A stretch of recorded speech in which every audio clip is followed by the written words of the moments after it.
안녕하세요. 골라TV 구독자 여러분, 박창윤입니다. 오늘의 주식 하루에 한 종목 선정해서 우리가 투자 포인트와 투자 전략에 대해서 점검을 하고 있죠.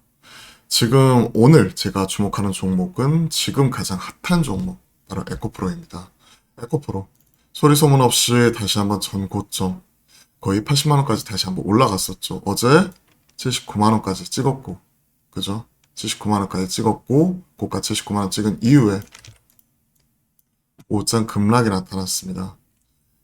자, 폭스뉴스 이제 중국 쪽 이런 합작사인 고션은 미국 내 양극재, 음극재 공장 건설에 대한 승인 소식이 전해진 이후에 미중 간의 갈등 속에서 우리가 좀 그동안 반사익을 계속 거두고 있었는데 지금 뭐 테슬라뿐만이 아니라 뭐 GM과 포드, 스텔란티스, 폭스바겐 할 것 없이 지금 미국 쪽의 공장 건설 짓는 쪽과 계속해서 협업 진행을 하는 쪽이었었죠. 근데 이제 그쪽에 이제 중국이 들어오게 된다면 우리의 거의 독점적인 지위가 흔들릴 수 있다는 부분 점유를 하고 있고, 이에 따른 경쟁력을 가지고 있는 부분에 있어서 경쟁이 좀 심화가 될 수 있고 독점적인 경쟁력이 흔들릴 수 있다는 부분에서 시장에서 우려가 나타났었고 2차 전지를 중심으로 엄청나게 흔들리는 모습이 포착이 되기도 했었죠.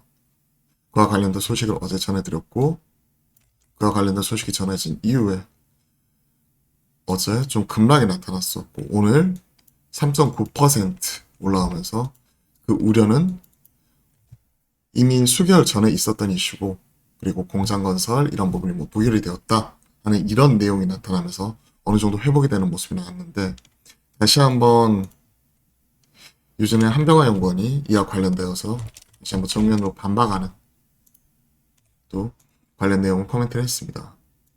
자, 출처는 유진투자증권은 코스닥 벤처팀이고요.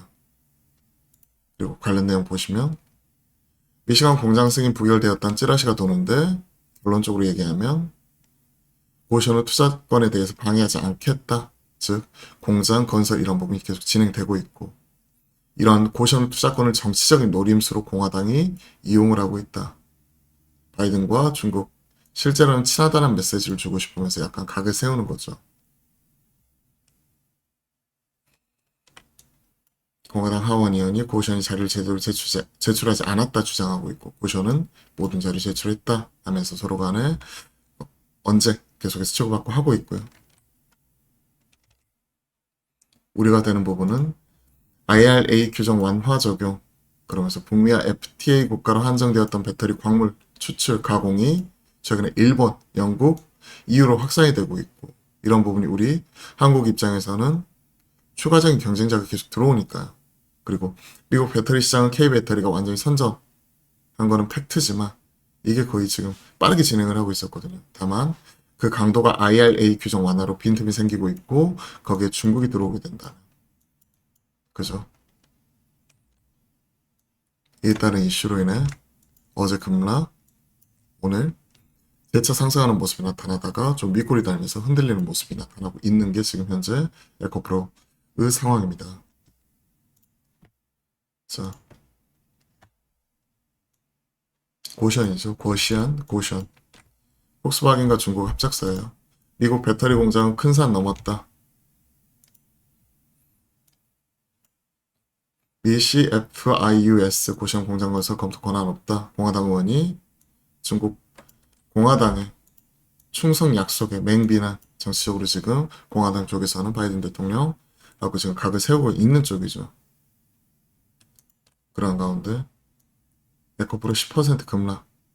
하지만 뭐 이와 관련된 이런 폭스뉴스 관련된 내용이 이미 지난 이슈고요. 수개월 지난 이슈고, 과 관련되어서 실제로 진행되는 바 없다 뭐 이런 얘기 나오면서 어느 정도 회복하는 모습 나오다가 재차 또 반박하는 모습이 나오기 때문에 그와 관련된 내용을 팔로잉하면서 계속 추적을 해봐야 될 걸로 보입니다. 어제 에코프로가 10%나 급락을 해버렸어요. 전고점까지 갔다가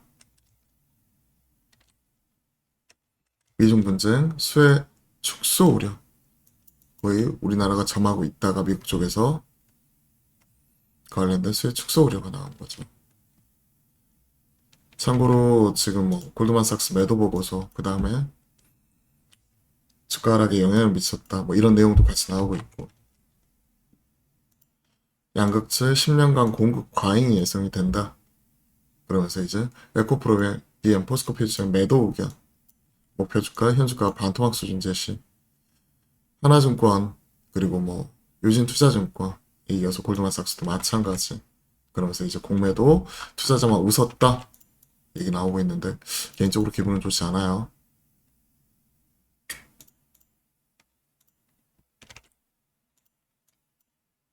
K배터리 유럽 출격, CRMA, 미국에선 IRA에 따른 또 보조금 받아가면서 우리나라가 참여하고 있었는데 지금 중국 쪽이, 미국 쪽이 들어오고 또 유럽 쪽까지 들어가게 된다면 폭스바겐하고 협업을 하는 거죠. 중국 쪽도 지금. 그리고 LFP 인산철 쪽은 우리나라가 주도하고 있는 삼원계와 다르게 안정적이지만 좀 무겁고 그 다음에 이제 고효율 하는 데 있어서 어느 정도 좀 한계가 있다 이런 부분이지만 기술 개발을 통해 가지고 기술 발전을 통해 어느 정도 격차를 큰 폭으로 줄였다 하면서 중국 쪽을 중심으로 진행을 하고 있었고 이쪽을 테슬라가 기가팩토리 중국도 짓고 하면서 LFP 이쪽을 채택을 했기 때문에 또 테슬라가 주도하고 있는 이런 부분에 있어서 우리나라가 따라가는 거죠. 그러면서 LFP 양산용 신제품 공개 이쪽도 같이 나오고요. 성능은 떨어지지만 싼 가격과 안정성 중고 업체들이 주도해온 이런 LFP 쪽 관련된 리튬 인산철 배터리 이쪽에 우리나라도 뛰어들고 기술 개발을 통해 가지고 이런 부분을 좀 어느 정도 만회할 수 있다 이런 거죠. 철이 들어가 있기 때문에 안정적인 대신에 또 철이 들어가 있기 때문에 무겁습니다. 그리고 이제 효율 측면에서 성능이 약간 떨어질 수 있다는 거죠. 삼원계 대비. 대신 우리나라 삼원계는 고효율, 고출력 높일 수 있지만 대신 이제 폭발의 위험성이라든지 안정성 이런 부분에 있어서는 또 떨어지고 좀 비싸다는 단점은 있죠. 하지만 또 규모 경제를 통해서 이런 부분을 좀 해결하려고 하고 있고요. 그래서 자, 에코프로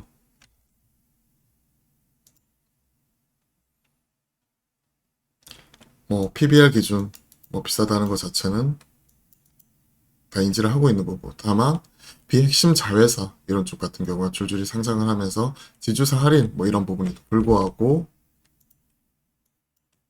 유독 이런 쪽 같은 경우에는 밸류 프리미엄 이런 쪽을 거의 정당화시키면서 개인 투자자들의 선택을 받으며 좀 올라갔던 게 그동안 에코프로 상황이었었죠. BR 밸류 이런 것들은 좀 낮아지는 거고 실적이 그만큼 가파르게 올라오기 때문에 재작년만 하더라도 860억에서 올해 추정치 9,400억 2년 만에 이렇게 이익이 10배씩 성장하고 매출액도 거의 지금 보시면 뭐 6배 이렇게 이상 성장하는 이런 기업이 많지는 않겠죠 당연히. 폭발적인 퀀텀 점프가 나타나고 있는 기업이고 이걸 반영해가지고 주가 빠르게 올 초에 선반영을 시키고 잠시 쉬어가는 모습이 나타나다가 다시 한번 올라왔죠. 왜? 테슬라. 테슬라가 13거래일 연속해서 올라왔으니까. 물론 어제 좀 쉬어가면서 13거래일 연속 상승 랠리가 좀 중단이 되긴 했지만 그렇다고 급락이 나왔냐? 아니죠. 잠시 쉬어가는 부분이죠. 자, 관련된 내용들 한번 정리 한번 해보겠습니다. 100%. 자, 오션 관련해가지고 지금 현재 쟁점은 결국 이거예요. 이게 중국과 폭스바겐 합작사 그리고 양극재, 음극재, 공장건설 제일 처음에 폭발해서는 할 수 있다 얘기 나왔고 이게 바이든 대통령 승인 뭐 이런 내용이 나왔죠. 그런데 이제 이런 부분이 공화당 측에서 이걸 부분을 부풀리면서 폭스뉴스는 공화당 쪽에서 점유를 하고 있죠. 그쪽을 입장 많이 대변하고 그쪽에서는 이제 바이든 대통령이 승인하면서 중국 너무 봐주고 있다 하는 내용이 나오고 있고 기존에 IRA 법안을 취지한 무색하게 예외 이런 것들 다 허용을 해버리게 되면 이런 쪽 먹히게 되는 부분이다 하는 부분을 계속해서 공격을 하는 거고 하지만 그 정면으로 반박하는 쪽에서는 이게 수개월 전에 나온 이슈고 여기에 대해서는 승인에 대해서 결정된 바가 없고 일각에서는 또 이런 것들이 부결이 되었다 하는 내용이 나오면서 오늘 2차 관련된 종목들은 다시 올라왔고 하지만 또 한병화 연구원이 여기에 대해서 정면으로 반박을 하면서 재무부 이 재무부 결정은 고시원 투자권 은행에 방해하지 않겠다. 공장 건설할 수도 있다. 이런 얘기 나오면서도 2차 전지 흔들리고 있죠. 그와 관련된 내용 때문에 치고받기 하고 있고, 또 공매도 투자자 웃었다 얘기 나오는데, 어제 에코프로 주가가 거의 전고점 79만원까지 상승 후 급락 나오는 과정 속에서 또 골드만삭스죠.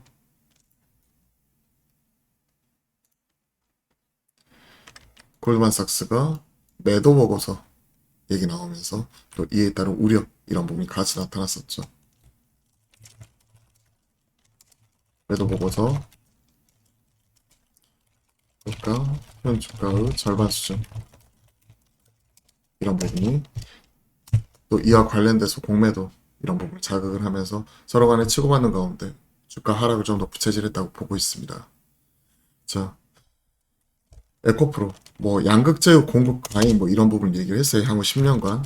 근데 그런 부분은 지금 수요 확대 이런 부분 크게 나타나고 있는 가운데 누구 말이 맞는지는 좀 더 지켜봐야 될 것 같고요.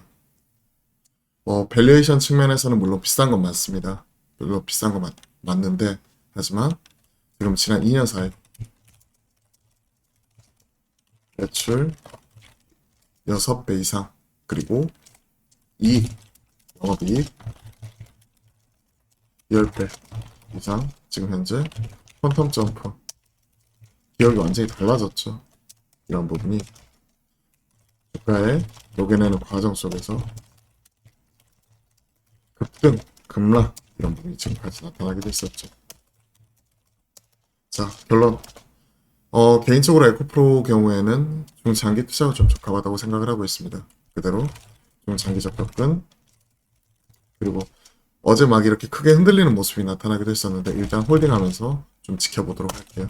그리고 추가적으로 밀릴 경우 최근에 제가 내일장 뭐 살까에서도 에코프로 계속 점검을 해봤는데요. 트레이딩 파일 관점에서 이런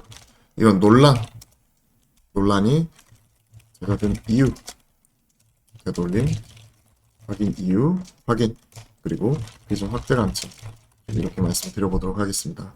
자, 오늘 에코프로 쭉 점검을 해봤는데요. 관련해서 도움이 되셨다면 구독, 좋아요 한 번씩 꼭 눌러주시고 제가 매주 화요일과 목요일날 오후 12시 30분 점심 이후에 바로 실시간 스트리밍을 통해서 여러분들과 소통방송 이렇게 꾸준히 진행을 하고 있으니까요.